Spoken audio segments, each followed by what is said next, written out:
seeing cramps, misogyny. It's the price we pay to move with the moon. Oh, just between us, I'm a uterus creating all mankind. Just between us, I'm ovulating. I need a little bump and grind. Get some sperm from them, and they right here. It's a meeting of the minds. Fertilization, you and us, uterus. Well, she might be a little sad, and he might be really, really mad. The world is falling down to its knees. The people in power won't cut it out. Sick and tired and filled with doubt. Gotta cure this epic fucking disease.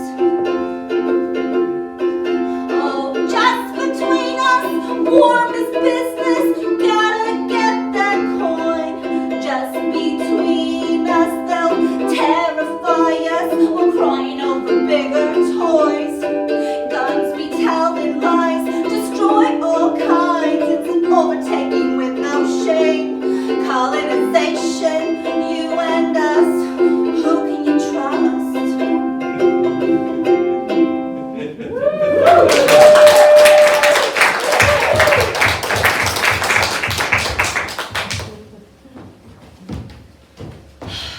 Well, call me back. All right. I've left several voicemails, and there's this little sour feeling in my stomach, and I want to talk to her. So I leave another message. You know what I think? You know what I think? I think you like being the mother who doesn't answer the phone for her only child. Her only daughter. Yeah, that's what I think. Yeah. And, okay. Call me back if you want. And I miss her. Damn it. It's part of her master plan. Yes, I bet you it is. And so I call her again. And lo and behold, she picks up the phone. She says that she's harvesting some plants, some squash, tomato, fruit, and corn she needs to get into the ground immediately. So I decide to plant with her. I have this beautiful ficus that my grandmother repopulated. She made 2 or 3, and it's been in its same pot. And my mom gave me this white ceramic planter with the beautiful aloe vera design on it. I get some mulch. Oh, so fucking dry, so fucking thirsty. Just wants to absorb it all, like life in its petrified form. I give it some water. I break up the soil, getting my hands dirty. Sweat on my brow. I guess this is why they call gardening exercise.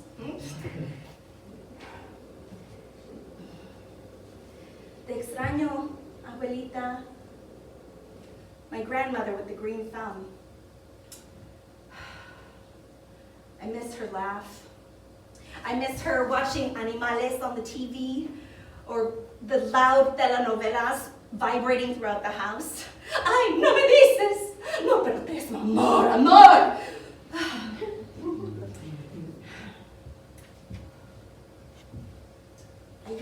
I yearn for her. I crave her. And so I gently, not so gently, pull out the planter. Oh, she is fighting. All right. Her roots are knotted up in the plastic, and so I release her. And I place her in her new home. I gently put new soil in there, make sure she is held firm but soft. I have these shells that I put on top. Decorative, yes, but also to discourage my cat Hamon from jumping in and taking a piss in there.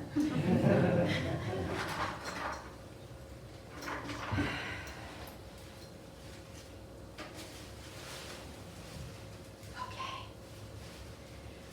I pick up the pot, heavy, back to her spot.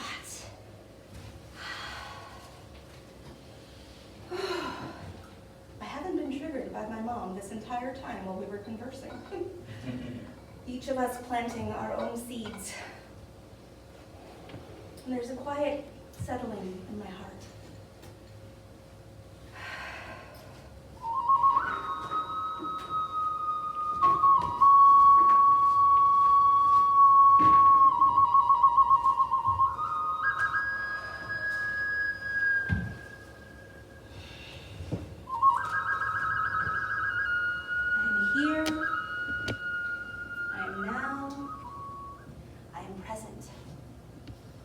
Thank you for all of the blessings. I am so grateful.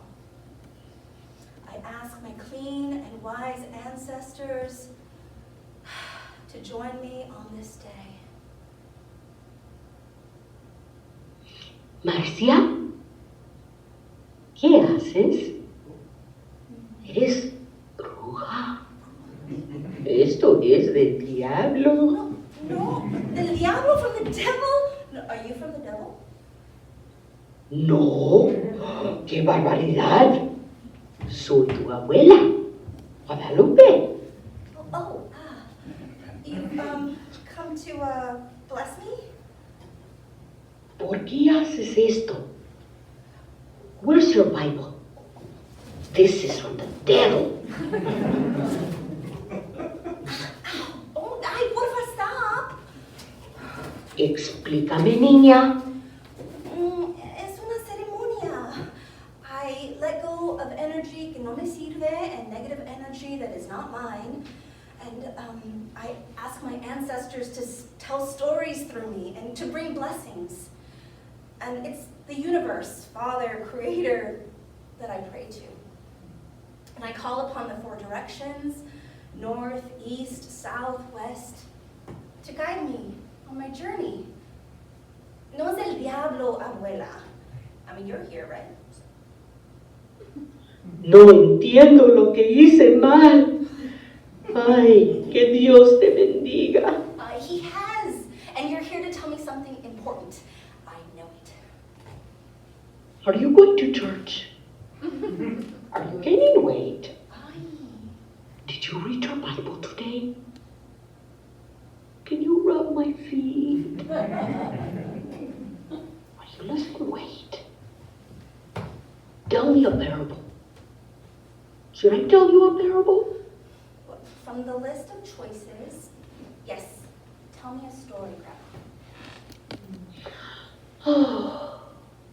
The story of Sarah and Abraham. When are you going to have kids? The story, Grandma?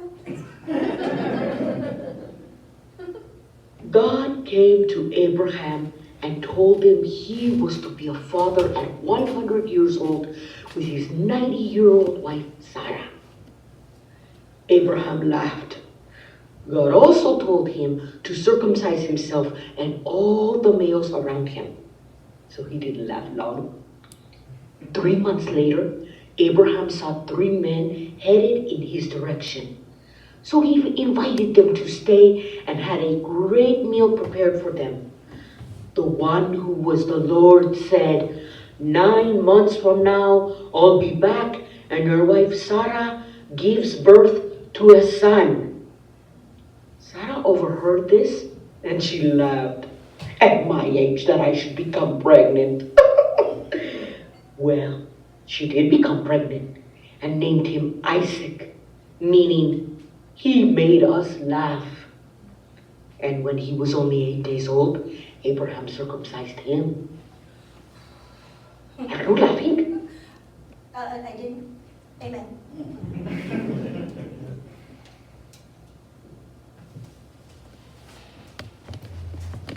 3. I'm sitting under cherry trees as my parents gather hundreds of them in buckets.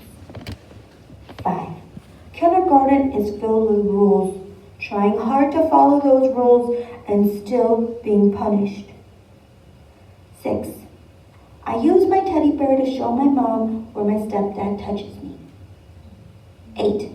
My racist teacher keeps punishing my best friend Jeffrey, but he's so nice, and he draws me pictures and gives me a pet rat after school.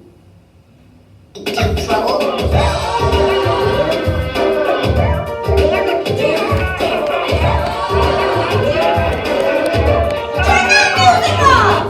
what my mom would yell. I'm 8 years old, and I'm jamming out to my cassette tape of The Simpsons Sing the Blues. And I sing a curse word. Bart Simpson sings, "You damned if you do, and you damned if you don't." I live on Ann Circle in Winton, California. And I am the queen of this half-block radius. Mamá Chingona. My best friend Nettie, she lives across the street. And my second best friend, Angelica, she lives where Ann Circle curves. Next door is my friend Jackie and her little sister. And I'm friends with the redheaded girl, Jackie, but the blonde one, Tiffany, hates me.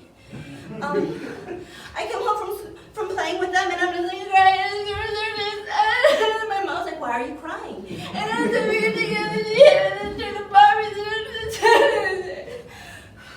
"Oh, this little 7-year-old girl is ruining my life." So one day we were all, just playing outside, and Tiffany was on the cement fence, like 3 feet high, and I was looking up at her, and she kicked me in the face. Ooh. I was so mad that the last straw, I balled up my hands and I punched her in the stomach. Hey, you're damned if you do, and you're damned if you don't. Things escalated on Ann Circle. It was Nettie, Angelica, and me versus Jackie and her little sister Tiffany. So the sisters came over to Angelica's house and they dumped trash in her front yard. So we snuck over to the RV parked on their driveway and we put trash in there. Hey, you're damned if you don't. Then one day at school, I was with my friends and this chubby blonde woman comes up to me. It was Tiffany's mom, and she said, "I hope my daughter beats you up." Oh!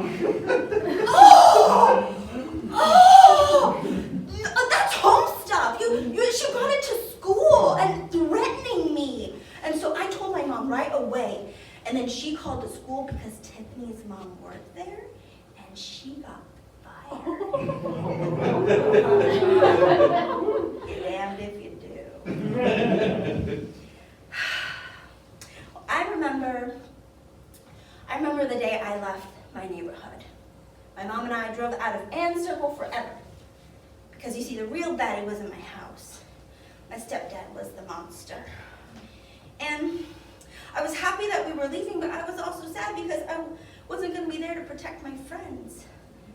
And my mom told me that she told my friends' moms about him to keep away. And I was crushed.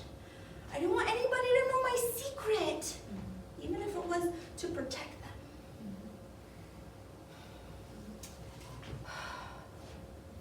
They had to know.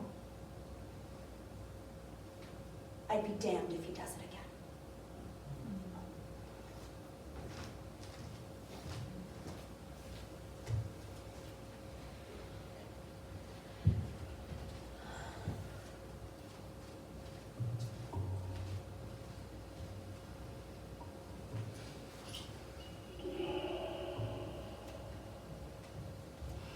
Pobrecita. Mi amiga, my friend Marcia. She claims to be a badass, but she carries so much shame.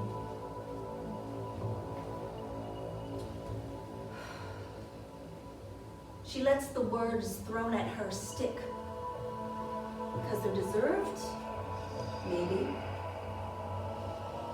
Let's see, they call her selfish, traitor, aggressive,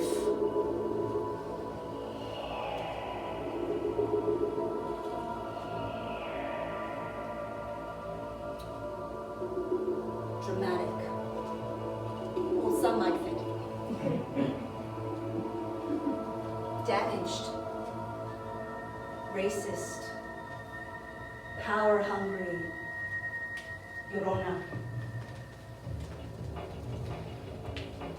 Over-dramatic. A villain. Si suena familiar. I can relate. I've been called all of that, and in multiple languages. And yet my own name is the worst of all. I am La Malinche.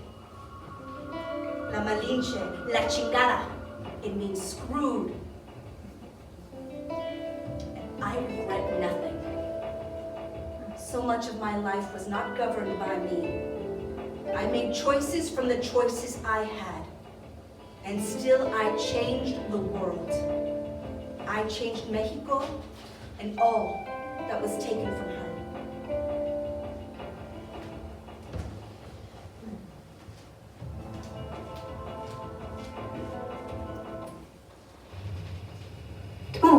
My new neighbor Lena is part of the cool kids.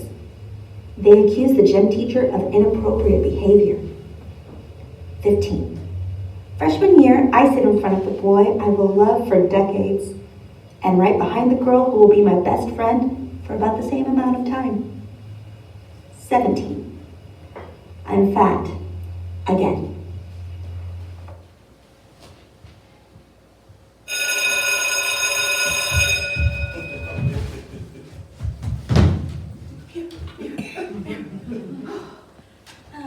¿Dónde empiezo?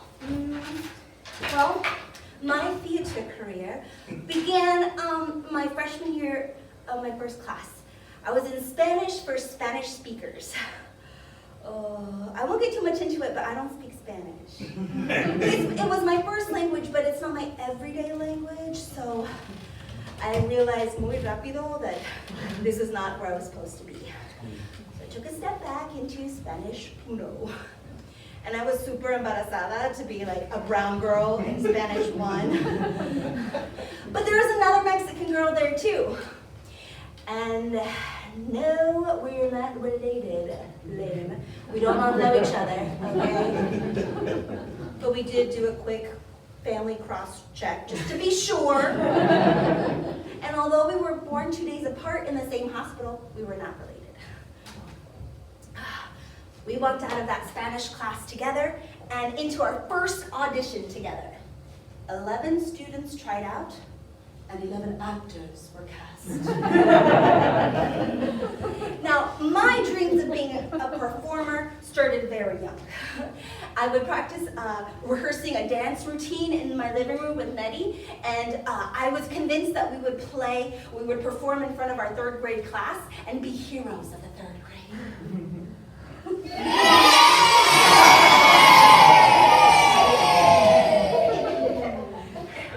And then, on my first time on stage, I sang my heart out to Yankee Doodle Dandy, twirling ribbons tied to mason jars, and I walked up to the microphone, pressed my lips against the cold metallic grill.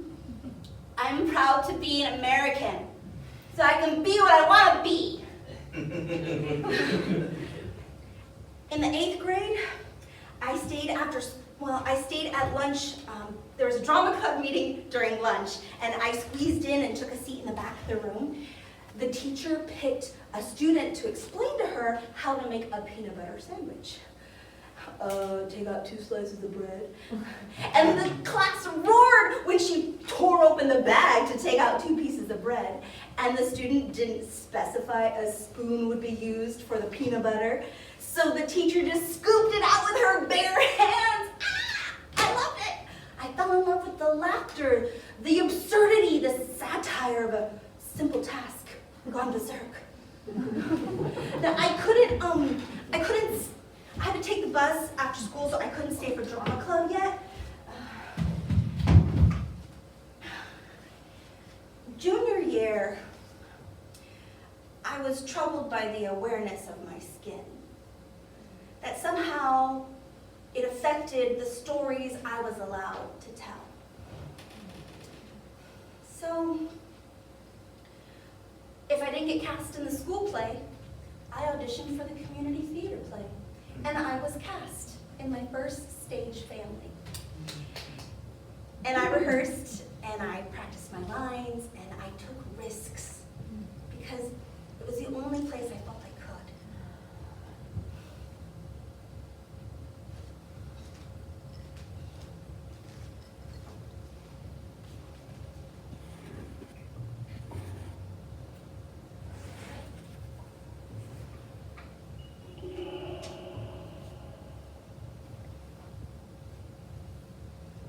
Belonging and not belonging. The earth beneath my feet reminds me of a place I called home. The wind caressing my hair cools me down, sweat trickling down my neck. I'm a traveler. I move from one land to another. I work and I learn. I am praised and I am disciplined. Buscado. Their words translate in my mind. Their insults morph into my imagination. They cannot keep me here if my mind is free. I'm one of 20 slave girls given to the Spaniards. I find them intriguing. Diferente, pale skin, blue eyes, light hair. I'm a gift to them, here to serve, like I have done since I was 7 years old.